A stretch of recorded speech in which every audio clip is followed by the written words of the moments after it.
यत्र योगेश्वर कृष्णो यत्र पार्थो धनुर्धरः तत्र श्री विजयो भूतिर्ध्रुवा नीतिर्मतिर्मम। गुरुतीर्थ ज्ञान ज्ञानी आत्मदर्शन दर्शनी समाधान अतिजैशी। अध्याय 18 18व्या अध्यायातील शेवटचा श्लोक आहे। परमपवित्र आत्मामणी या ठिकाणी जमलेले सर्व शिष्यवर्ग, गुरुबंधू, ज्यांच्या आधिपत्याखाली चाललेला हा एक सत्संग सोहळा, आदरणीय अमृतानंदजी महाराज, श्याम सुंदरजी गुरुजी आणि आलेला सर्व श्रोतावर्ग, ज्ञानानं वयानं थोर असणारी मंडळी, आपणा सर्वांना प्रणाम करून आजच्या सत्संग सोहळ्याला सुरुवात करायची आहे। आपण सरासरी बघितलं तर जगामध्ये पहिलं जर वाङ्मय काय असतं तर वेद आहे। हा वेद आहे का? मग वेदाच्या दोन प्रस्थांतरे आपल्या समोर आहेत। वेदाचं आपण चिंतन बघितलं तर वेद हा पुरुष प्रधान नाही, तो अपौरुषेय आहे। ज्ञानोबा एक दोन प्रमाणामधून त्याचं चिंतन सांगतो। एक प्रमाण दिलं आहे त्यांनी, हा वेदार्थ सागरू जया निद्रिताचा गुरु, तो प्रत्यक्ष सर्वेश्वरू अनुवादला। दुसरं प्रमाण आहे, जयाचे निश्वासी जन्म झाले वेदराशी, म्हणजे देवाच्या घोरण्यापासून वेद निर्माण झाला, देवाच्या श्वासापासून वेद निर्माण झाला। म्हणजे वेद हा अपौरुषेय आहे, पुरुष प्रधान नाही। वेदाचे पोट प्रकार काही सांगितलेले आहेत। जो ज्ञानोबारायांनी रेड्याच्या मुखातून बोलवला तो एक नंबरचा वेद आहे। ज्ञानदेव म्हणे बोले रे ऋग्वेद, ओंकार मूळ शब्द प्रणवाचा। ऋग्वेद आहे, यजुर्वेद आहे, सामवेद आहे, अथर्ववेद आहे आणि त्या वेदावरती आज दोन प्रस्थांतरे आहेत। एक उपनिषदे, ब्रह्मसूत्रे, भगवद्गीता ही संस्कृत प्रस्थांतरे आहे। ज्ञानेश्वरी, गाथा आणि भागवत ही मराठी प्रस्थांतरे आहे। त्यापैकी जे ज्ञान वेदामध्ये आहे तेच ज्ञान भगवद्गीतेमध्ये आहे, जे ज्ञान गीतेमध्ये आहे तेच ज्ञान ज्ञानेश्वरीमध्ये आहे। एक नामदेवरायांचा अभंग आहे बघा, ज्ञानराज माझी योग्यांची माऊली, जेने निगम वल्ली प्रकट केले। निगम शब्दाचा अर्थ वेद असा आहे। ज्यांनी या मृत्यूलोकामध्ये वेदवल्ली प्रकट केली। आणि पुढे वर्णन केलं त्यांनी, गीता अलंकार नाम ज्ञानेश्वरी ब्रह्मानंद लहरी प्रकट केली। गीतारूपी स्त्री आहे, तिच्या अंगावर अलंकार म्हणजे ज्ञानेश्वरी आहे। जे ज्ञान वेदामध्ये आहे तेच ज्ञान पहिल्यांदा मृत्यूलोकामध्ये मराठीमध्ये कुणी आणलं असेल तर ज्ञानोबरायांनी आणलं। म्हणून एक दोन प्रमाण आहे। ये मराठीची नगरी ब्रह्मविद्येचा सुकाळू करी, घेणे देणे सुखची वरी होऊ दे या जगा, माझा मराठाची बोलू कौतुकी, अमृतातेही पैजा जिंके, ऐसी अक्षरे रसिके मिळवी। ते ज्ञान ज्ञानेश्वरीमध्ये आहे, मराठीमध्ये। असा एक प्रवाह रूपानं आहे चाललेला चिंतनाचा एक विषय आहे। म्हणून ज्ञानेश्वरी आणि भगवद्गीता या दोघांचं एक नातं आहे। एक संस्कृत ग्रंथ आहे, एक मराठी ग्रंथ, दोन्ही तत्वज्ञान हे एकच आहे। मग आता याचे भाग एकूण किती आहे? 3 भाग आहे। श्रुतीच ही कोडीस्वानी, कांडत्रय निरूपणी। कांड म्हणजे भाग आहे ते, श्रुती म्हणजे वेद आहे। ज्ञानोबा असं स्पष्ट वर्णन करतात, अहितापासून काढिती हित देऊनी वाढविती, नाही गा श्रुती परवती माऊली जगा। जीवाच्या अनहितापासून हित देऊन त्याची वाढ करणं हे श्रुतीचं म्हणजे वेदाचं कार्य आहे। आणि वेदाला बोलवणारे जरी कोणी असतील तर श्रीगुरु आणि संत महात्मे आहे, त्यांचे आमच्यावरती एक उपकार आहे। पण हा सत्संग जो चाललेला आहे, खरोखर श्रोतावर्ग परम भाग्यवान आहे। इथं काहीतरी मिळतं आपल्याला, आपल्या जीवनामध्ये जे काही सार आहे तेच आपल्याला प्राप्त होत आहे। म्हणून 3 भागात त्यांनी हे व्यवहार सांगितलेला आहे। याचं कारण जर काय असेल तर जीवाच्या पाठीमागे अनादिकालापासून 3च दोष मानलेले आहेत। जास्त नाही, कोणी 4 सांगेल, 5 सांगेल, कोणी 2 सांगतील, पण नाही, 3 दोष आहेत. तिन्हीसाठी 3 कांड सांगितली: कर्मकांड, उपासनाकांड, ज्ञानकांड. आता दोष कोणकोणते आहेत? त्याला शास्त्रीय शब्द वेगळे आहेत आणि थोडं सोप्या भाषेतले शब्द वेगळे आहेत. मलविक्षेप आवरण हे शास्त्रीय शब्द आहेत. दुसरे शब्द आहेत: मल म्हणजे पाप आहे, विक्षेप म्हणजे चंचलता आहे, आवरण म्हणजे स्वस्वरूपाचं अज्ञान आहे. आता पाप करण्याची वासना निघून गेली पाहिजे, त्याशिवाय पाप जात नाही ना माणूस. ते आपल्याकडं काही म्हणजे निश्चित रूपानं साधनं असतात बघा. एखादं सिगरेटचं पाकिट जर असेल तर छोट्या अक्षरात लिहिलं असतं बघा: धूम्रपान आरोग्यास मानिका पाठवता. मग तर ज्ञानोबांचं एक प्रमाण आहे. आता मी काल कोकणामध्ये गेलो होतो, रत्नागिरीला. होली उत्सव होता, तर तुकाराम बीजनिमित्त कीर्तन होतं. तर 2-3 ठिकाणी लोकांनी अडवलं. मोठी गाडी होती, डिगी उडा. म्हटलं आम्ही वारकरी आहे, कीर्तनला चालू आहे, पहिली डिगी उडायची. ती उडून दाखवलं तर ते मृदंग एक होतं, 2 टाळ होते आणि माझा फेटा होता. म्हटलं कशाला उडा लावले? नाही, आम्हाला ते दारू पकडायला ठेवले म्हणले. आणि मग बंदच करणं उत्पादन, हे पकडल्यापेक्षा जिथं निर्माण होतं ना ते बंद करा. नाही, ज्ञानोबा म्हणतात: वरी वरी पालवी खुडीची आणि बुडी उदक घालीची. म्हणजे वर्ण पालवी खोडायची आणि बुडक्याला पाणी घालायचं, ते नाश पावत नाही मोक्ष. म्हणून पाप तसं जात नाही. ते पाप निर्माण कुठं होतं? त्याची वासना गेली पाहिजे, हे महत्वाचं आहे. कशा निर्माण होतं पाप? निषिद्ध कर्मानं. मग त्यातून सुटायचं असेल तर निष्काम कर्म घडलं पाहिजे आपल्याकडून. म्हणून मी नेहमी सांगतो, मनुष्यानं पहिल्यांदा कर्म करताना सावध राहायला पाहिजे. फल भोगताना कुचमतो, देवा काय हे, एवढ्या वाऱ्या केल्या, एवढे सत्संग सोहळा मी केलो, मग पदरात दुःख का? तुझ्याच कर्माचं फल आहे, दुसरं सांगावं लागत नाही. ज्ञानोबाने स्पष्ट वर्णन केलं आहे: देखे झाड जाणीजे फुले, मानस जाणीजे बोले, भोगे जाणीजे केले पूर्वजन्मीचे. एवढी ज्ञानेश्वरी मला आता महाराज म्हटलेत. महाराज माझ्या उशालाच ज्ञानेश्वरी आहे, तेवढं भाग्य आहे. मी ज्यावेळी मला वेळ मिळतो मी ज्ञानेश्वरी असं उघडून बसतो. ज्ञानेश्वरीसारखा ग्रंथ परत ज्ञानोबाने अवतार घेतला तरी होणार नाही, अशी ज्ञानेश्वरी आहे.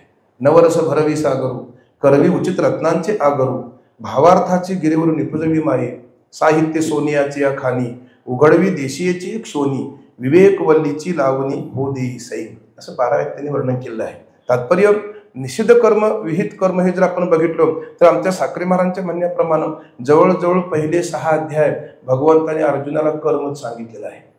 अर्जुन विषाद योग, सांख्य योग, निष्काम कर्मयोग, ज्ञानकर्म संन्यास योग, परत कर्मयोग, कुंडलिनी योगापर्यंत कर्म आहे. इथून पुढं 12व्या अध्यायातील अद्वेष्टा सर्वभूताना या श्लोकापर्यंत भगवंताने अर्जुनाला उपासना सांगितलेली आहे. असं वर्णन आहे ज्ञानेश्वरीमध्ये. 15वा अध्याय हा ज्ञानकांडाचा कळस अध्याय आहे. ऊर्ध्वमूलम मध्यशाखम अश्वतम प्राहुर अव्ययम किंवा छंदांसी यस्य पर्णानी यस्तम वेद सवेदविद. त्याच्या पुढचा 16वा अध्याय आहे तो आसुरी संपत्ती योग आहे. दैवा असुर संपत्ती योग. परमार्थामध्ये तुम्हा मला आपल्या स्वरूपापर्यंत कोणी जाऊ देत नाहीत, त्याची ओळख होऊ देत नाही. ते कोण असतील तर दोष सांगितले आहे: क्रोध, अभिमानश, दंभो, दर्पो. हे सगळं 16व्यात वर्णन केलं. संप्रदायामध्ये श्रद्धेला फार मोठं महत्व आहे. आता काल आपल्याकडे तुकाराम झाली, निळोबारांनी वर्णन केलं: प्रयाणकाळी देवी विमान पाठविले, कलिकाळा माझी अद्भुत वर्तले, मानव देह घेऊन निजधामा गेले, निळा म्हणे सकळ संता तो शेवले. काही म्हणले म्हणतात तुम्ही हे बघितलं का हो, महाराज वैकुंठला गेले. श्रद्धा आहे ना आमची. श्रद्धा म्हणून प्रकरण विचारसागरामध्ये आलेलं आहे. गुरु, संत, शास्त्र, देव, म्हणजे वेद, सगळ्या आपली श्रद्धा, आई वडील, श्रद्धा पाहिजे. म्हणून त्यात सात्विक श्रद्धेला प्राधान्य दिलं आहे. श्रद्धा 3 प्रकारचे आहे: श्रद्धात्रय विभाग योग, सात्विक श्रद्धा, राजस श्रद्धा, तामस श्रद्धा. हे सगळं 17व्यात वर्णन केलं. मोक्ष संन्यास योग म्हणून 18वा अध्याय आहे. एकंदरीत हा असणारा भगवद्गीतेचा विषय आहे. म्हणून 700 श्लोक, अध्याय 18चे लेख. देव बोलले एक, जे दुजे नाही. श्लोकाक्षर द्राक्षलता, मांडव झाली आहे गीता, संसार पथश्रांता विश्वावया. हे गीता नाम विख्यात, सर्व वाङ्मयाचे मथित, आत्मा जेने हस्तगत रत्न होय. काय लिहिलंय बघा. हे गीताशास्त्र विख्यात आहे म्हटलं त्यांनी. आत्मा म्हणून जे आहे तो तुम्हाला ते रत्न हस्तगत होईल याचा एवढाच अर्थ आहे. दुःख निवृत्ती होऊन आपल्या स्वरूपाची आपल्याला ओळख होईल असं शास्त्र वर्णन करतं. पण ह्या टप्प्याने आपल्याला गेलं पाहिजे. हे 2 दोष 3 दोष आहेत त्यांनी मानलेले. पहिल्या दोषाला एक साधन सांगितलं, निष्काम कर्म. अजून कर्मच नाही कळलं आपल्याला. कर्मामध्ये शास्त्रकारणे काही प्रकार पडलेले आहेत. एक 12व्यामध्ये प्रमाण आहे बघा, विधी ते पाळी निषिद्धा ते गाळी मज देऊनी जाळी तर कर्म फळे. विधी निषेध पाळी मग सुखे तुझ सरळीत दिले आहे. विहित स्वीकार निश्चिताचा त्याग कर, येणारं सुख तुझंच आहे असं ज्ञानोबा वर्णन करतात. मग विहितामध्ये काय काय आहे सांगा. निषिद्ध म्हणजे वेदबाह्य कर्म, त्याला निषिद्ध म्हटलं. बघू नये ते बघू नये, खाऊ नये ते खाऊ नये, पिऊ नये ते पिऊ नये, बोलू नये ते बोलू नये, असं वागू नये असं वागू नये, निषिद्ध कर्म आहे. विहितामध्ये परत 4 प्रकार पडतात. देवासमोर आपण कान धरून नाचतो. महाराज म्हणतात मी अवगुणी अन्यायी किती म्हणून सांगू काही, पुरेपुरे हा संसार प्रायचित्त कर्म आहे. आणि काही काही मंडळी सारखी देवाला हात जोडतात. धनांदी, भार्यांदी, पुत्रांदी हे काम्य कर्म. महाराजांची गाथा केवढी आहे बघा. अन्न धन मान हे तो प्रारब्ध अधीन, जेथे जावे तेथे कपाळ सरीशे. तुकोबारांचे प्रमाण आहे. तुम्ही आम्ही कुठं जरी गेलो, कपाळ नशीब प्रारब्ध अदृष्ट बदलत नाही महाराज. प्रारब्धे जोडे धन, प्रारब्धे वाढे मान, सो सकल शिवाया भज मना पंढरराया. प्रारब्धेची होय सुख, प्रारब्धेची होय दुःख, प्रारब्धेची भरे पोट, तुका करणा बोभाट. महाराजांनी कधी बोभाट नाही केला. या गोष्टी माझ्या मनासारख्या झाल्या नाहीत म्हणून. मग प्रारब्धावर तुम्हाला विजय मिळवता येणार नाही, ते भोगूनच संपवायला पाहिजे. मग कशाला काम्य कर्म करायचं हे द्या म्हणून. ही 2 शास्त्रकार म्हणतात करायचे नाहीत, मात्र नित्य नैमित्तिक चुकवायचं नाही. आजचा सत्संग हा संकष्टीला एक नैमित्तिक कर्म आहे. महिन्यातून येणार काय घालवायचं आणि काय स्वीकारायचं इथं शिकायचं महाराज. आपल्याकडे वाईट दोष आहेत ते घालवायचे, चांगल्या सवयी लावून घ्यायच्या, आपणही लावायच्या, दुसऱ्यालाही लावायच्या. हे सत्संगातलं एक महत्व आहे. आणि याच्यानं काय होईल, शास्त्रकार सगळं वर्णन करतात. नाथांचं भागवतामध्ये एक प्रमाण आहे. सगळी माणसं मी तर रोज सांगतो आहे धडपडतात. ब्राह्मण असो, क्षत्रिय असो, वैश्य असो, शूद्र असो, ब्रह्मचर्य असो, गृहस्थी असो, वानप्रस्थी असो, संन्यासी असो, म्हणजे गरीब असो, श्रीमंत असो, पुण्यवान असो, पापी असो, पुरुष असो, स्त्री असो, लहान असो, मोठा असो, सगळे धावतात. तुम्ही सगळ्यांना विचारा. नाथाने विचारलं हे भागवतामध्ये, का धावता सगळे. सगळ्यांच्या मनामध्ये एकच इच्छा आहे, सकल दुःखाची निवृत्ती. म्हणजे मजलागी दुःख व्हावे ऐशी कोणी भाविना जीवे. मला दुःख प्राप्त व्हावं म्हणून कुणीही जीव प्रयत्न करत नाही. मग सगळ्यांची इच्छा सुखासाठी आहे, सुखाचं साधन करायला तयार नाही. दुःख तर निवृत्त व्हायला पाहिजे. साधन कोणतं असेल ते सत्संगात सांगितलं जातं. इथं गुरु शिष्य परंपरा आहे महाराज. इथं उगा आपला उठला आणि पोटवर खाल्ल्याने घरला गेला इथं नाही चालत. ते इथं शिकण्यासारख्या गोष्टी आहेत. टाकायचं आणि स्वीकारायचं. काय टाकायचं आणि काय स्वीकारायचं ते इथं शिकवलं जातं. म्हणून काही काही पवित्र ठिकाण आहेत महाराज. तिथं आपल्याला आदरानं बोललं तर आपण जावं. तुम्हाला कोणी रिकाम सोडत नाही. तुम्हाला शिकवण देऊन तुम्हाला जीव खाऊ घालून मग सोडतात. कोण करतं महाराज? कोण करतं सांगा.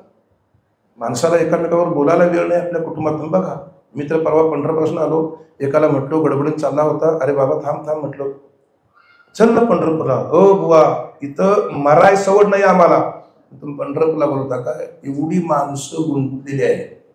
काय करतात कुणास ठाऊक. मी तर एकट्याला असं म्हटलो, तू कितीही कमव रावणा एवढं होत नाही. केवढं होईल सांग ना. लंके माझी घरे किती ती ऐका, सांग तसे संख्या जैशी तैशी, सप्त कोटी घरे शुद्ध कांचनाची, तुका म्हणे संपदा जयाची एवढी, सांगा ते कवडी गेली नाही. त्यांचे बापू महाराज तळाशीकर त्यांचे गुरुबंधू म्हणून स्वामी होते. नगर जिल्ह्यात त्यांचं सुरेगाव आरे ह्या भागामध्ये यायचे ते. स्वामींचा एक मठ आहे आळंदीमध्ये गोपाळपुरावरून. स्वामी सकाळी असे फिरायला जायचे. एकटा म्हटला स्वामी कोणतरी सोबत घेऊन जात जा ना. स्वामी म्हटले अरे मी येताना एकटा आलो आहे आणि जाताना मी एकटा जाणार आहे. मग फिराय तरी कोण, मी एकटाच आहे ना. मग ही सुद्धा आपल्याला कळायला पाहिजे. आपण एकटा आलो आहे, जाताना एकटे जाणार आहे. मधले ते वाव वाहुगी उपाधी, तुम्हा आम्हामध्ये त्याची परी, क्षरला सागर गंगा उभी मिळेल, आपणची खेळे आपणाशी. हे सगळं जर आपण मधलं बघितलं तर हा सगळा मायेचा खेळ आहे. म्हणून आपण कर्म करताना ही 2 कर्म चुकवायची नाहीत. नित्य कर्म, नैमित्तिक कर्म. आणि त्या कर्मामधला कर्तृत्व भ्रम जर आपण काढून टाकला तर ते कर्म भगवंताला अर्पण होतं. म्हणून कर्मण्यवाधिकार असते मा फलेषु कदाचन, असं जवळजवळ पहिले ते 5-6 अध्याय भगवंतांनी अर्जुनाला सांगितलेलं आहे की अर्जुना तू कोण आहेस, क्षत्रिय आहेस, मग तू काय करायला पाहिजेस, युद्ध करायला पाहिजेस, तुला 2 फलं मिळतील, एक दृष्ट फल, अदृष्ट फल. रोज आम्ही म्हणतो पसायदान म्हणजे दृष्टादृष्ट विजय हो विजय, मग ते कळायला पाहिजे ना. युद्धात जिंकलास पृथ्वीचं राज्य मिळेल, दृष्टफल. युद्ध करता करता तुला वीरगती प्राप्त झाली तर तुला स्वर्गसुख प्राप्त होईल, नाहीच केलंस नरकाला जाशील. म्हणजे तिने वर्णन केलं आहे हतोवा प्राप्सेशी स्वर्गम जित्वावा भोक्षेशी महिन. म्हणून प्रत्येकाला प्रत्येकाच्या कर्माची जाणीव करून दिली आहे. आपण आपलं कर्म यथायोग्यपणे करणं, ते सुद्धा कसं भ्रम काढून टाकून मी मारित आहे मरते ऐसे वेटाळला होता मोही बहुते, जेव्हा ही कौरव मी मारलं तर ती मरतील असं अर्जुन म्हणायचा. मालक तू आहेस का मी आहे, हे सगळं देवानं सांगितलं. तुला कर्म करण्याचा अधिकार दिला, फल देणं हे माझं काम आहे. म्हणून निष्काम कर्म घडलं पाहिजे, मलदोष निघून जातो, एक सांगितला. आणि दुसरा आहे ती चंचलता आहे, ही जात नाही महाराज चंचलता. आपल्या ज्ञानोबरायांचे 2 ग्रंथ 3 भागामध्ये आहेत, एक हरिपाठ आणि ज्ञानेश्वरी. हरिपाठाचे एकूण अभंग 27 आहेत, आपण रोज म्हणतो. पहिले 9 अभंग झाले, मध्ये भजन घातलं आहे. ज्ञानदेव म्हणे सगुण हे ध्यान, 9च अभंग आहेत. परत ज्ञानदेवा गोडी हरिनामाची जोडी, रामकृष्ण आवडी सर्व काळ, परत 9च अभंग घातले. आणि समाधी संजीवन हरिपाठ, परत 9च अभंग आहेत. असोनी संसारी जिव्हे वेगू करी, कर्मकांड सांगितलं. हरी बुद्धी जपे तो नर दुर्लभ, उपासना सांगितली. रिकाम अर्ध घडी राहू नको, ज्ञानकांड सांगितले. हे 3 भाग आहेत. असं ज्ञानेश्वरीमध्ये 3 भाग आहेत. म्हणून पहिला अध्याय हा कर्माविषय आहे, दुसरा भाग हा उपासनेविषयी आहे. त्यांनी 9व्या अध्यायात वर्णन केलं आहे. अर्जुना तुला खरोखर माझी प्राप्ती व्हावीशी वाटत असेल तर तू मन हे नीच करे, माझी भजनी प्रेम धरी, सर्वत्र नमस्कारी मज एकाते. अर्जुना तू पहिल्यांदा मला मन दे, जी वस्तू देता येत नाही तीच देवानं मागितलेली आहे. जगात वेगवान जर प्राणी कोण असत, मन आहे. ते मन देता येतं का, त्याच्यावर एक 2 श्लोक लिहिले आहेत बघा. देवा चंचल हे मन कृष्ण प्रमाती बलवत दृढम, हा एक श्लोक आहे. मन एव मनुष्याना कारणबंध मोक्षे. ते मन दुःखालाही हेतू आहे आणि सुखालाही हेतू आहे. चंचल मन दुःखाला हेतू आहे, स्थिर मन सुखाला हेतू आहे. याच्यावरती ज्ञानोबरांनी एक प्रमाण सांगितलं आहे. अर्जुना ते जरी मन असं असलं तर त्या मनाचे एक निके, सवय सवय म्हणतात त्याला. हे आता सवय होईल ना, भजनाची सवय आल्याबरोबर सुरू झालं. मन बुद्धी चित्त सगळी इंद्रिय एकाग्र करून आपल्या गुरूंच्या ध्यानामध्ये राहणं, याला एक वैभव म्हटलं आहे. हा सुख सोहळा स्वर्गी नाही, तो इथं मिळतो. हे शिकण्यासारखे गुरु आहेत. मी महाराज आमच्या त्या बिद्रीवरती आमचं भागवत वाचन आहे, म्हणजे सत्संग म्हणून. आम्ही लोकांना सांगायचं म्हटलं आम्ही काहीतरी खेळला पाहिजे ना पाठ. म्हणून त्या सकाळी आमच्या त्या पाठामध्ये भागवताचा 7वा अध्याय चालू आहे. त्यात यदू अवधूत कथन चालू आहे. यदू राजा हा भगवान कृष्णाचा वंशज आहे आणि अवधूत त्यांच्या घरी आलेला आहे. त्या अवधूताची स्थिती अशी आहे की नैष्कर्मी स्थिती आहे. तो ब्रह्मव्यक्ता आहे. त्याची कुणी निंदा केली काही फरक पडत नाही, त्याचे कुणी पाय पुजले तरीही काही फरक पडत नाही, त्याची स्तुती केली तरी काहीही फरक पडत नाही. असे ते म्हणजे आपल्या महिमेमध्ये असतात. मग ही स्थिती तुम्हाला कशी काय प्राप्त झाली, यदूने प्रश्न विचारला. त्यावेळी त्यांनी सांगितलं की मी काही ना गुरु मानलं. त्यात माझ्या वाट्याला 24 गुरु आले. तसे आत्मा मलिक ही सुद्धा आमचे गुरुच आहेत ना महाराज. इथे शिकायला मिळतं काहीतरी. असे मठ अनेक आमच्याकडे आहेत. आपण वडगाव जातो ना, विनयानंद महाराज, किती शिस्त आहे. शिकण्यासारख्या गोष्टी आहेत ना. त्यात त्यांनी पहिला गुरु मानलेला आहे पृथ्वी, आणि पृथ्वीचं चिंतन त्यांनी सांगितलं आहे. बघा काय काय करतो पृथ्वीवरती आपण. तिचं उदर चिरतो, तिच्यावर अग्निसंस्कार करतो, तिच्यावर लघुशंका करतो, तिच्यावर विष्ठा टाकतो. परत पृथ्वी आपल्याला मोत्यासारखं सुवर्णासारखं दान देते आहे धान्य रूपाने. म्हणजे जे अपकार्यावर उपकार करतात त्याला गुरु मानलेलं आहे. केवढं चिंतन आहे. अजून पुढे भिंगरुटी गुरु आहेत, पंचमहाभूत गुरु आहेत. हे सगळ्या गोष्टी आपण जर आपल्या जीवनात बघितल्या, ज्यांच्याकडून जो गुण घेतला आहे तो आपले गुरु त्यांनी मानले. हे 24 गुरु मानले त्यांनी भागवतामध्ये. तात्पर्य आपण जर सरासरी बघितलं तर गुरूंची आपल्यावर कृपा आशीर्वाद व्हायचा असेल तर हे 2 दोष अगोदर गेले पाहिजेत ना आपल्याकडून, मल आणि विक्षेप. म्हणून जात नाहीत हे.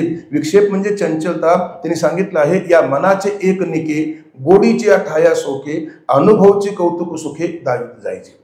अर्जुना जरी मन ते चंचल असलं तर जी तुम्ही मनाला सवय लावाल ते मन ते ध्यान करायला लावलं, मन ध्यान करतं.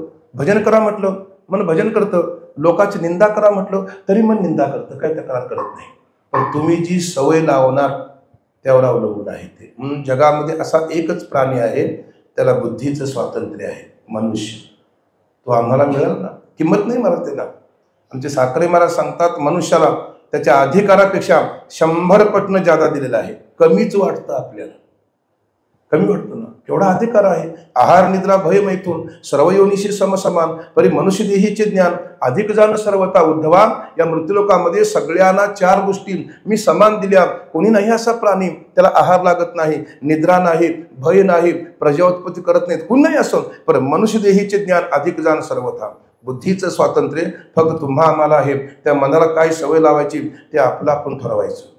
म्हणून आपुले आपण करा सोडवण, संसार बंधन थोडा वेगळी नाही दुसऱ्याला. डॉक्टर कधीही रोगी सोडून दुसऱ्याला औषध देत नाही.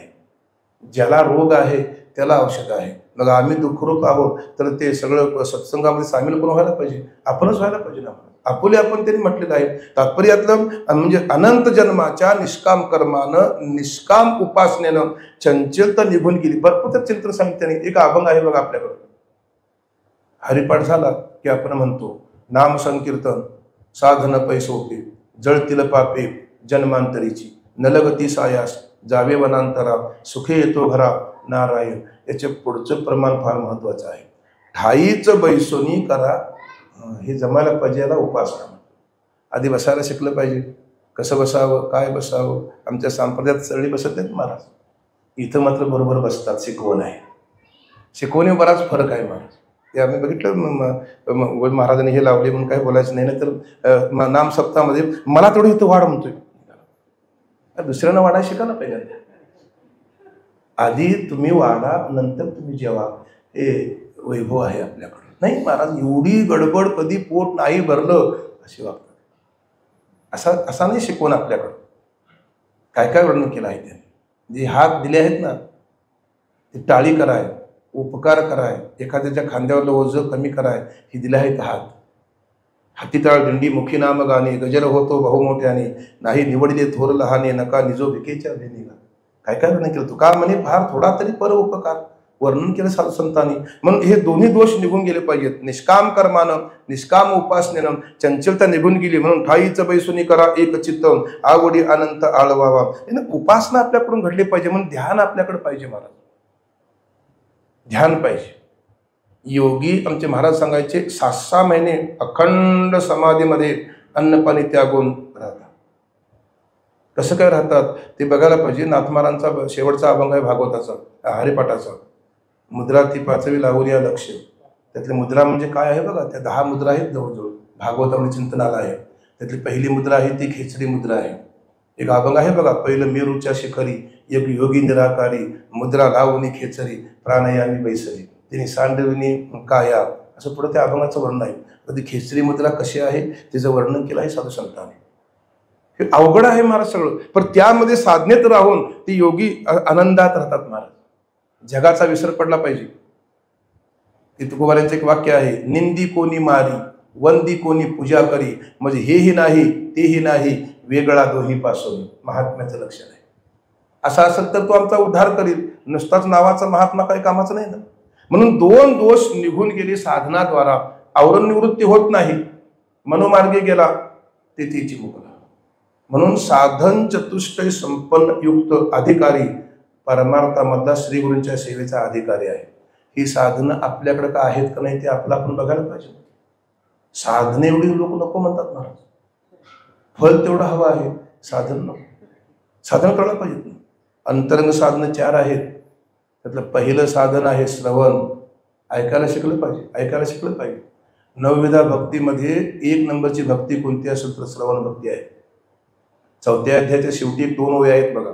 मंत्रेची वैरी मरी तरी वया का बांधावी कटारे रोग जाय दूध साखरे तरी निंब का पियावा तैसा मनाचा मारू न करिता इंद्रियाशी दुःख न देता मोक्षाशी आयता श्रवणाची माझी.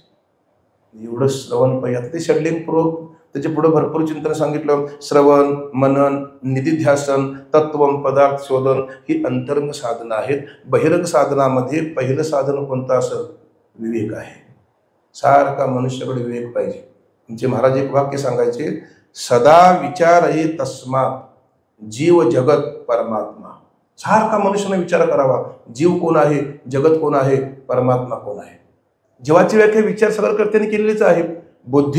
बुद्धी अधिष्ठान चैतन्य, त्या चैतन्याचा बुद्धीमध्ये पडलेला आभास मिळून जीव आहे. आभास कुणाचा आहे, चैतन्याचा आहे. पडला आहे कुठं, बुद्धीमध्ये. मग चैतन्य कसं आहे, निर्विकार आहे, म्हणजे ते अविकारी आहे. अजून त्याचं वर्णन करताना वर्णन केलेलं आहे, नैनं छिंदंती शस्त्राणी नैनं दहती पावका न चैन क्लियदी अंत्यापो न शोचयती मारुता. तत्व अग्न जळत नाही, पाण्याने भिजत नाही, वाऱ्यानं सुकत नाही, शस्त्रांही तुटत नाही, ते अविनाशी आहे. त्याचा अंश म्हणजे जीव आहे. जीव सुखरूप आहे, पर तो म्हणतो आहे दुःखरूप संगती संग. म्हणून महाराजांचे काही वाक्य आहेत, मुक्त होता परी बळ झाला बद्ध घेऊन या छंद माझे माझे. मग त्यानं काय काय छंद घेतला असतील ते आपल्या जीवनात बघायचं. म्हणून जीव कोण याचा विचार करावा, जगत कोण याचा विचार करावा. विचार अंती जगत सिद्ध होत नाही. आपल्या शास्त्रामध्ये काही वाद आहेत. वाद म्हणजे भांडण नव्या, ही माणसं भांडतात ते वाद नव्हे. प्रत्येकानं जगताविषयी मांडलेली काही मतं आहेत. त्यातला पहिला वाद कोणता असेल, अजातवाद आहे. त्याचं लक्षण असं आहे, जगत नावाची वस्तू सिद्धच होत नाही. प्रपंच एक झाला होता, हे तो समूळ मिथ्या वार्ता, पुढे होईल मागवता कदा कल्पांते घडना. हे उदाहरण पटवून द्यायसाठी विचार सागरकर्त्यांनी एक उदाहरण घट्ट पकडून ठेवलं आहे. रज्जू सर्प. दोरीवर भासलेला सर्प खरा आहे का खोटा आहे? तुम्ही खोटा म्हणला तर आम्ही म्हणणार खोटा कसा, मारायसाठी काटे आणल्या होत्या. तुम्ही जर खरा म्हणला तर आम्ही सांगणार दाखवा ना. त्याला एक शब्द आहे, मिथ्या. स्वतःहून विलक्षण अनिर्वचनीय केवळ सत्य ब्रह्म आहे, केवळ मिथ्या माया आहे आणि मायाकारी जगत आहे. ती विचारांती सिद्ध होत नाही. तर थोडक्यात सांगायचं झालं तर दोरी बघायच्या अगोदर दोरी आहे. अंधारात त्याला दोरीवर सर्प भासला, आता काय आहे ती दोरीच आहे ना. आणि सर्प भासला म्हणून प्रकाश आणला, आता काय आहे ते. म्हणजे तिन्ही कालामध्ये दोरी कधी सर्प नाही झाली. तिन्ही कालामध्ये त्या दोरीवर त्या सर्पाचा अत्यंत अभाव आहे. तसं ब्रह्मावर जगताचा अत्यंत अभाव आहे. म्हणून एक शंकराचार्य वाक्य सांगतात, एकमेवा अद्वितीयम ब्रह्म नेह नानास्ति किंचना ब्रह्म सत्य जगन मिथ्या जीवो ब्रह्मैव नापर. श्रुती म्हणजे वेद वर्णन करते, जीव हा ब्रह्माचा अंश आहे, जगन हे मिथ्या आहे. म्हणून जगत कोण याचा विचार करावा आणि ईश्वर कोण याचा विचार करावा. जीव जगत परमात्मा म्हणजे माया विशिष्ट चैतन्य, त्याला ईश्वर म्हटलं. ईश्वर म्हटलं की त्याच्याकडे तीन गोष्टी आहेत, त्याचं कार्य, त्याची उपाधी, त्याचे गुण. त्याची उपाधी माया आहे, त्याचं कार्य कोणतं असेल तर परित्राणाय साधूनाम विनाशाय दुष्कृताम धर्म संस्थापनार्थाय संभवामी युगे युगे अनन्या चिंतयन्तो माम ये जना पर्युपासते तेषां नित्याभियुक्तानां योगक्षेमं वहाम्यं. त्याचं कार्य आहे. आणि यशस्वी औदार्य ज्ञानवैराग्य ऐश्वर्य हे साही गुणवर्य वसती जेत म्हणून तो भगवंतो असं वर्णन केलं. म्हणून सारखा मनुष्याने विचार करावा. काही आपल्या संप्रदायामध्ये अभंग आहेत बघा, सारासार विचार करा उठा उठी नामधरा कंठी विठोबाचे. वर्णन केलं त्याने. विवेकाची व्याख्या विचारसागरामध्ये केली आहे, संत संगतीने आत्मा अविनाशी, बाकी सगळं विनाशी चंचल असा बुद्धीचा निश्चय होणे याला विवेक म्हटलं. आमचे साखरे महाराज सांगतात, विवेक हा परमार्थाचा पाया आहे. विवेका वाचून वैराग्य आंधळा आहे, वैराग्य वाचून विवेक पांगळा आहे. ही बहिरंग साधनामधली दोन साधनं आहेत. म्हणून सारखा मनुष्याकडे विचार पाहिजे, त्याला विवेक असं म्हटलं. आणि याच्या पुढचं त्यांनी साधन सांगितलं आहे, वैराग्य पाहिजे. मग तिची व्याख्या केली त्यांनी, इहलोकापासून ब्रह्मलोकापर्यंत अनुकूल मानलेल्या भोगाच्या त्यागाच्या इच्छेला वैराग्य म्हणतात. मी सांगितलं तुम्ही ऐकलं, वैराग्य निर्माण झालं का हो महाराज? बोलण्यात आणि चालण्यात अंतर असू नये. बोले तैसा चाले त्याची वंदावी पाऊले. काय काय वर्णन केलं आहे बघा महात्म्यांचं. मार्गी अंधा सरिसा पुढे देखनाही चाले तैसा अज्ञाना प्रगटावा धर्म तैसा आचरुणी. आचरुणी शब्दाला महत्व आहे. वेद आधारे वर्तावे विश्व हे मोहरे लावावे अलौकिक नोहावे लोकाप्रती. जगत मार्गाला लावायचं पण मी लावलं ही त्यातून काढून टाकायचं. म्हणून मला सांगितलं मग असे 2 मिनिटं बसलो, कारण शक्यतो मी महात्म्यांच्या जास्त वेळ सांगते बसत नाही. आपल्या आदरानं आपण राहावं. एक आपल्या गुरु शिष्य नात्यातला एक म्हणजे संस्कार रूपान आहे. त्यांच्याजवळ जास्त म्हणजे त्यांच्या मांडल्यानंतर बसायचं नाही. शास्त्र सांगतं गुरुस्थानी म्हणले येते. त्यांनी सांगितलं की आपल्या गुरूंच्या विषयी, मी असन नसन व्यक्तिगत माझं इथं काय असता कामा नये, पण मी घालून दिलेलं पाठ हे माग कायम चाललं पाहिजे, त्याला गुरु म्हटलेलं आहे. मी केले हे काढून टाकणं ज्ञानोबारांचे लक्षण सांगितले त्यांनी, ते गुरुचं सांगितलं ज्ञानेश्वरीमध्ये. वेद आधारे वर्तावे, विश्व हे मोहर लावावे, अलौकिक व्हावे लोकाप्रती. अलौकिक नाही लौकिकता महाराज. म्हणून चातुर्य लपवी, महत्व हारी, विषयपणे मिरवी, आवडवणे, हे सद्गुरूंचे लक्षण त्यांनी सांगितले आहे. तात्पर्य ही दोन आपल्याकडे पाहिजेत, एक विवेक आणि वैराग्य. वैराग्याविषयी ज्ञानोबारांची एक 2-3 पद आहेत. वमिलिया अन्ना लाळ न घोटी रसन, का अंगणेशे अलिंगना प्रेताची, विष खाणे नागवे, जळत घरण रिघवे, व्याघ्र विवरान करवे वस्ती जीवी, तैशी संसारा या समस्तता, जानी जे जे अनित्यता, मग वैराग्य दौडिता पाठी लागे. काय काय उदाहरण दिले. खरोखर महाराज ज्ञानेश्वरी विषयाला घेऊन म्हणतात ते खरंच आहे महाराज. कारण मी महाराज ज्ञानेश्वरीचा एक उपासक आहे. मला ज्ञानेश्वरी वाचणारा, सांगणारा, त्या ओव्या कोळ्यात नाही बोलतात, पर ते मला आवडते. याचं कारण जर काय बघितलं, तुम्हाला एक छोटा दृष्टांत सांगतो. मी ज्ञानेश्वरी सोडून बाकीचं काही सांगणार नाही आणि मी शक्यतो कुठं सांगत नाही. काही गोष्टी मनाविरोध घडल्या तर थोडंसं मी बाहेर जाऊन बोलतोय, कारण असं लोकांनी वागू नये, हा त्यातला एक हेतू आहे. आम्हाला जे गुरु म्हणून आपले बाप महाराज तळाशीकर, त्यांचं एक वाक्य आम्ही नेहमी ऐकायचं. अनहितासाठी गोड बोलणारा शत्रू समजावा आणि हितासाठी कठोर बोलणारा गुरु समजावा. सांगून झालं. देतो तीक्ष्ण उत्तरे, पुढे व्हावया बरे. खूप बरे वर्णन करतात. माझं बोलणं तुम्हाला कठीण लागल, पण तुमचं हितच होणार. गोळगोळीत बोलतो आहे आणि त्याचा अनहित होतो आहे, असला गुरु काय कामाचा महाराज. असं चिंतन सांगितलं. आमचे दादा महाराज साखरे सांगायचे. रंगनाथ महाराज पनगर गुरुजी त्यांचे शिष्य.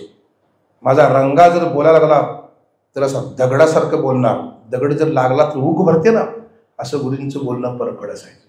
अशी मंडळी आपल्या संपर्काने होऊन गेली. तो परंपरेनं पाठ आपल्यापर्यंत आलेला आहे. म्हणून तिचे एक छोटं उदाहरण कसं आहे बघा. ज्ञानेश्वरी दृष्टांतानं भरलेली आहे. एक दृष्टांत पटवून द्यायला त्या वक्त्याला एका तासात होणं शक्य नाही. एक दृष्टांत, असे दृष्टांत आहेत किती यामध्ये, नाही काही बाहेर सांगायचं महाराज. एक मनुष्य होता, त्याची एक देवता होती. ती देवता क्षुद्र होती. आता कुणाची देवता कशी असत मी नाही सांगणार. आमची देवता आहे ती मी तुम्हाला सांगितली, षडगुणाश्वर संपन्न, कार्य उपाधी गुण सगळं सांगितलं तुम्हाला. जी देवता वेदानं स्वीकारली आहे त्याची देवता क्षुद्र होती. काय देवता होती ती, तिला रोज एक नरबळी लागायचा. नरबळी. मग हे रोज नरबळी आणायचे कुठून. मग त्यांनी एक योजना काढली होती, असं ज्ञानोबराय म्हणतात.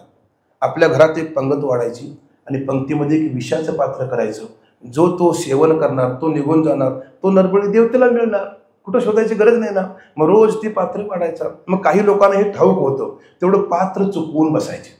एकदा पंगत बसली, ते पात्र विषाचं केलं होतं, लोकांना ठाऊक होतं, ते पात्र चुकवून बसले. एक भिकारी फिरत फिरत आला, 7 दिवस उपवासी होता.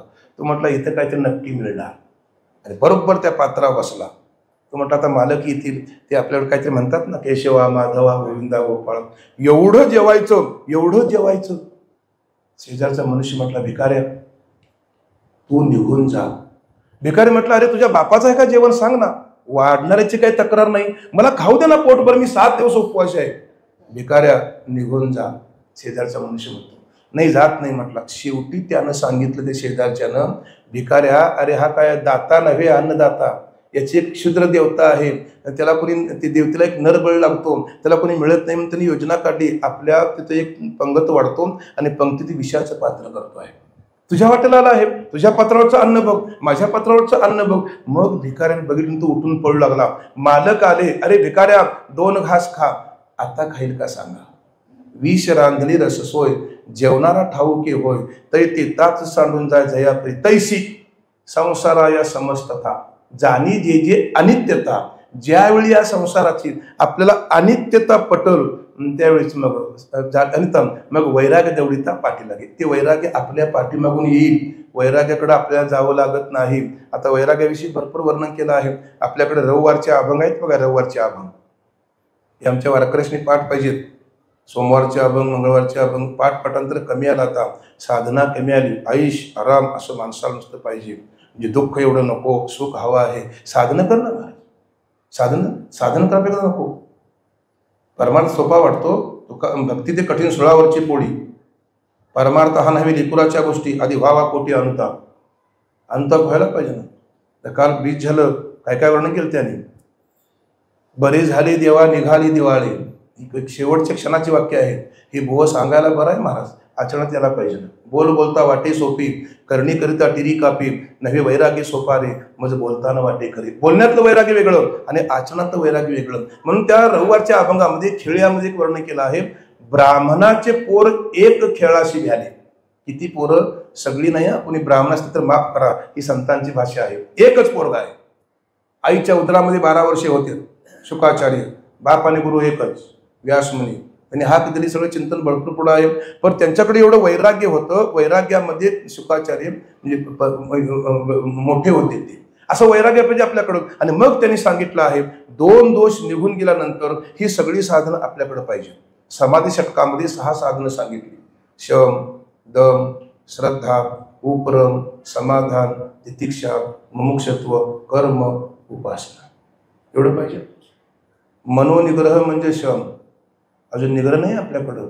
मनाची एकाग्रावस्था व्हायला पाहिजे, त्याला निग्रह म्हटलं. फार चंचल आहे मन, आणि घातही करतं आमचं मनच आणि हितही करतं मनच. इंद्रिय निग्रह, दम.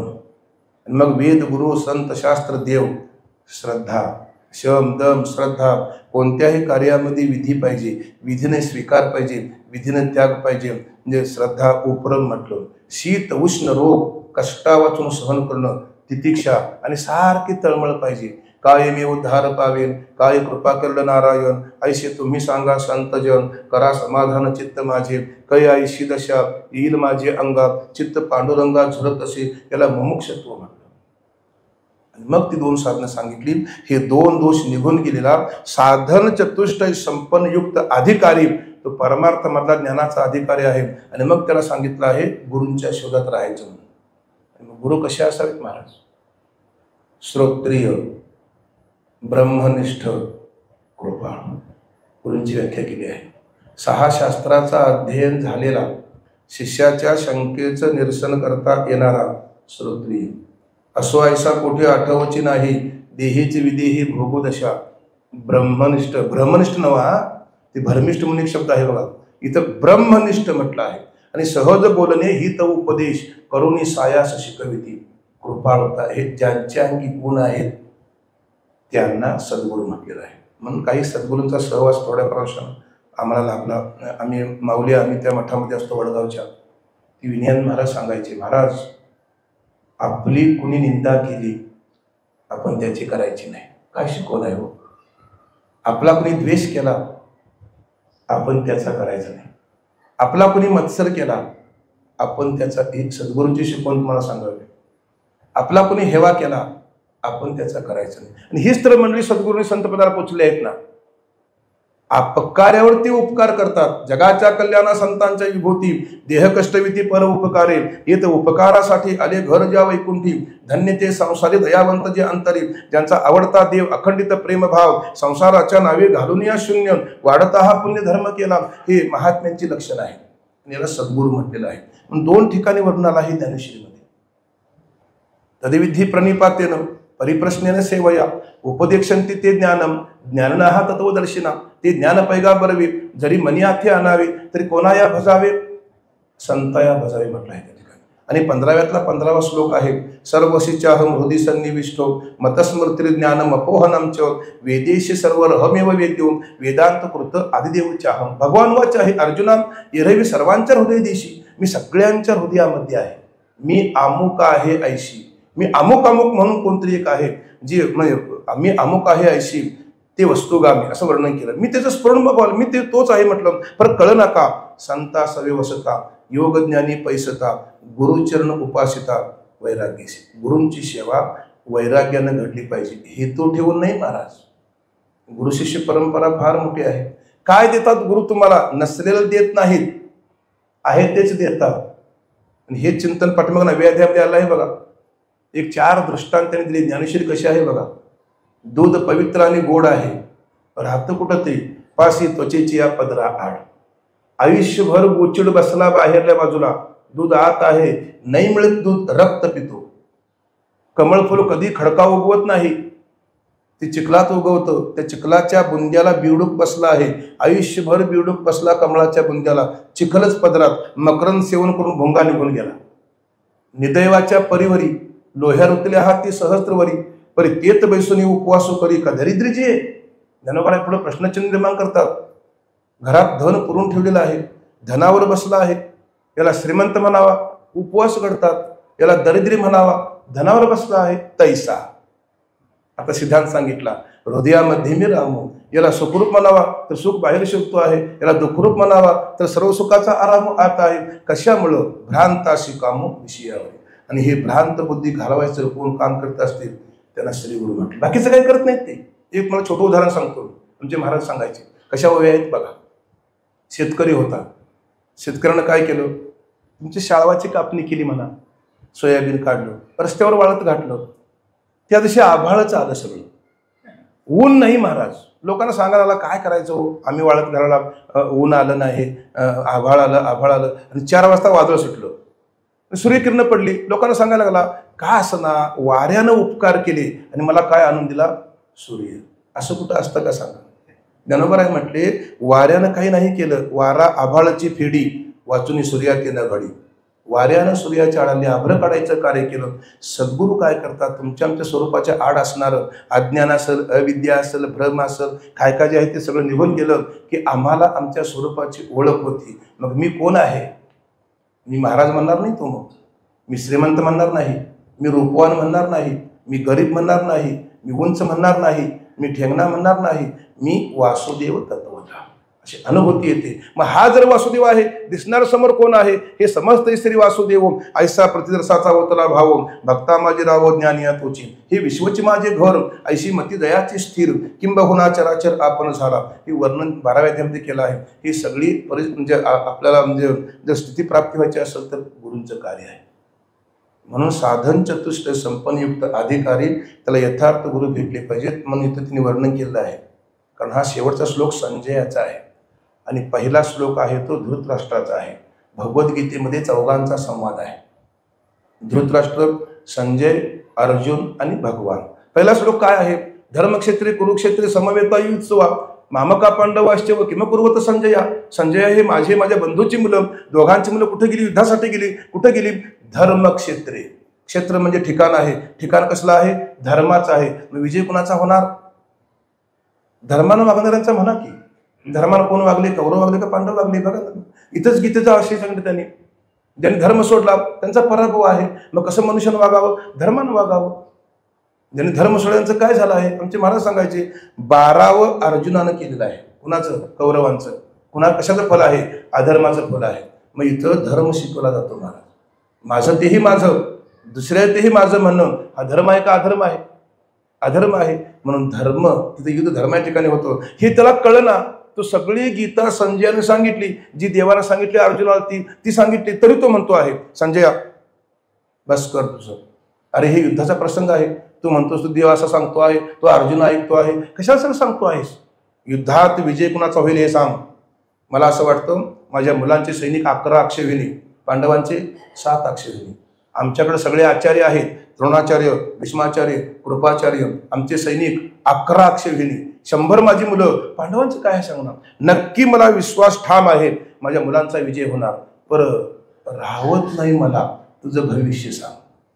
आणि मग त्याने हे भविष्य सांगितलं. यत्र योगेश्वर कृष्ण, हे संजय वाच्य आहे. त्याने डायरेक्ट नाही सांगितलं. तुम्ही संतांची भाषा कशी आहे बघा. ज्ञानोबा यांनी हरिपाठ लिहायला घेतला. मग त्या काळात काही लोक नसतील, सगळीकडे आहेत महाराज. तुम्ही कुठेही जा सगळीकडे आहेत ते लिहिताना म्हटले काही लोक तुम्ही काय लिहिता? काही नाही म्हटले माऊली, हरिमुखे म्हणा, हरिमुखे म्हणा, त्याचं पुण्य अग्नीत होईल. हा मंत्र आहे आपला, तो पुण्यवान आहे. मग पापी कोण आहे सांगा ना महाराज. मी तुम्हाला म्हटलो तुम्ही पापी आहात, तुम्ही भांडाय उठणार. महाराज तुम्ही आम्हाला पापी कशावरून समजता सांगा. तर एक ओळ लिहिली बघा, नामाशी विनमुख कोणी असतील ती. ज्ञानोबाने कुणाचं नाव नाही घेतलं. जो भगवत नामाशी विनमुख आहे तो पापी. तसं संजयानं सांगितलं तुझ्या मुलांचा पराभव नाही म्हटले. मी सांगू शकणार, मला एवढं कळतं आहे.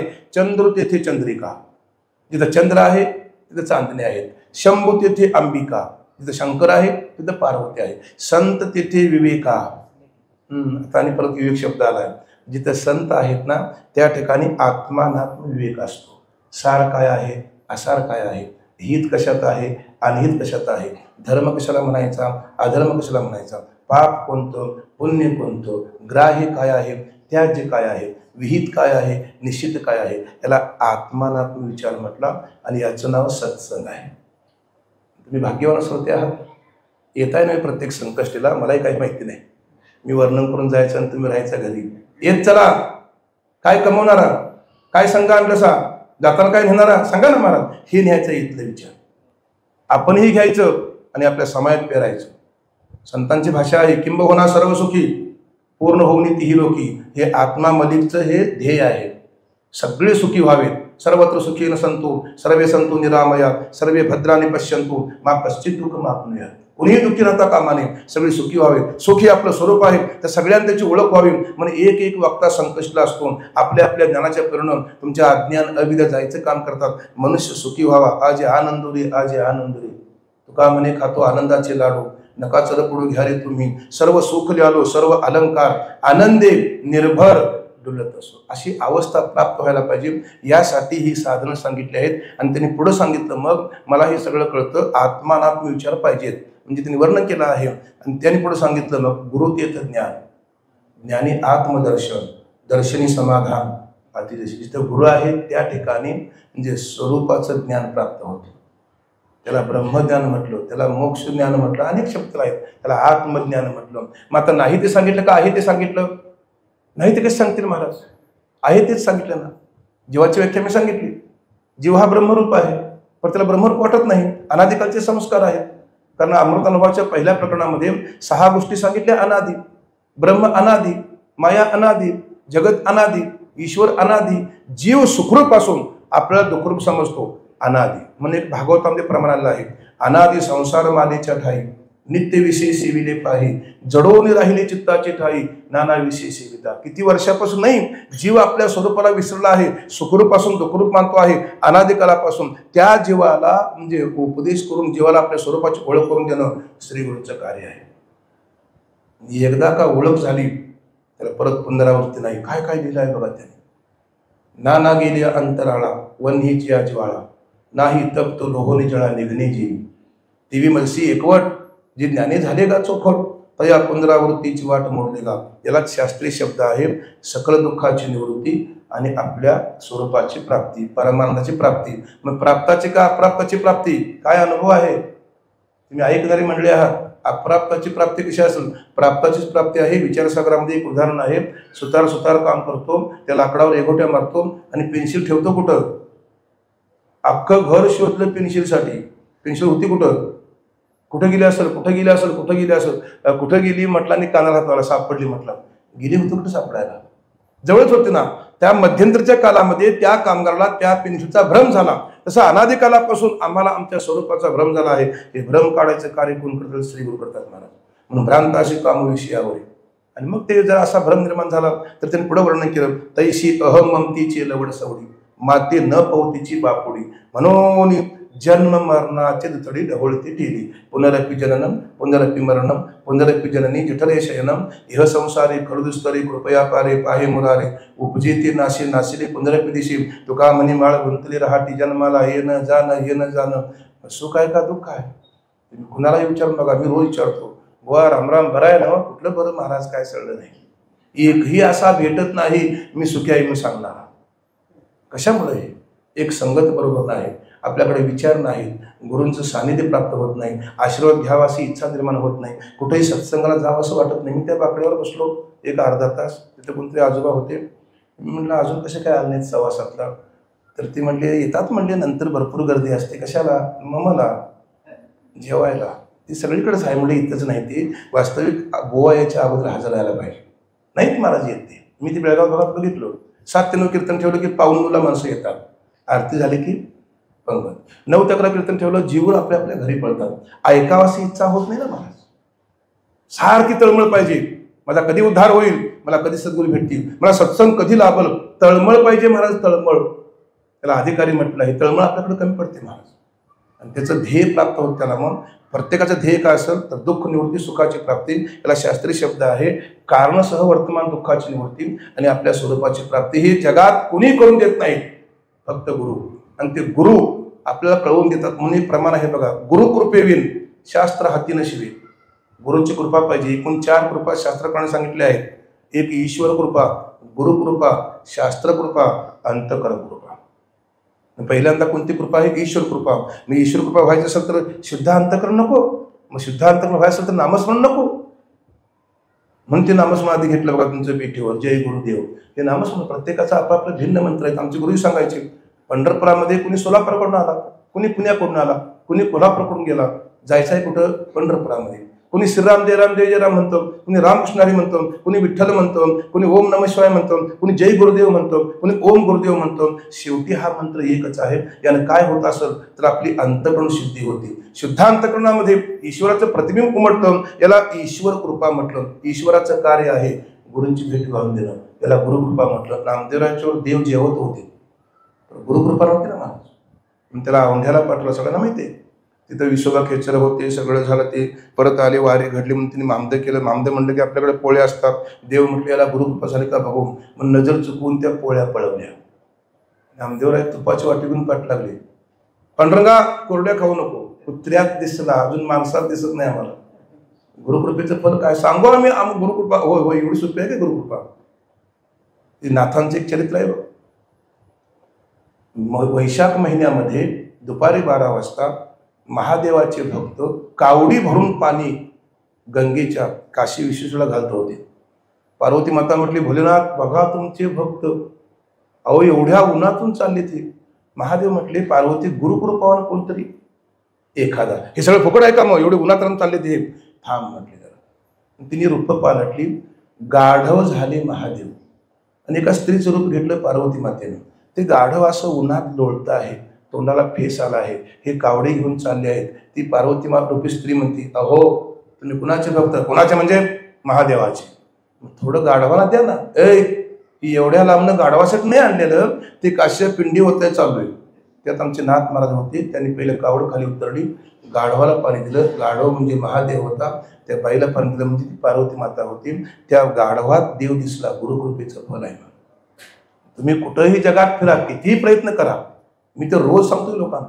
एकटा मनुष्य आंघोळला गेला समुद्रात, उगा बघित उभं राहिला.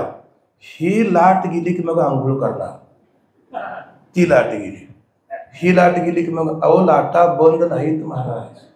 तसे संसारातलं कामं कधी संपणार नाहीत. सगळं टाकून सरळ इथं मठामध्ये चला. दया परमार्थाची चाड त्याने सांडावे लिगाड, धरुणी भजनाची चाड म्हणजे आदरे म्हटलं त्यांनी. सांडी मांडी परते टाकी, वासुदेव नाम खोकी, काय फल मिळेल? मोक्ष येईल सुखी नामस्मरण आदरे. म्हणून शुद्ध अंतःकरणात ईश्वराचे प्रतिबिंब म्हटलं, याला ईश्वर कृपा म्हटलं. गुरुकृपेनंतर शास्त्र कृपा आहे. या कृपा झाल्या की मग तो म्हणतो आहे, हे विश्वचे माझे घर, जे जे भेटे भूत ते ते मानिजे भगवंत. विठ्ठल जळीस्थळी भरला, रिता ठाव नाही उरला, आज मी दृष्टीने पाहिला विठ्ठलची. अशी अनुभूती येण्यासाठी साधना पाहिजे. आणि ते साधनेसाठी या ठिकाणी यायचं. याला एक नाव दिलं आहे सत्संग.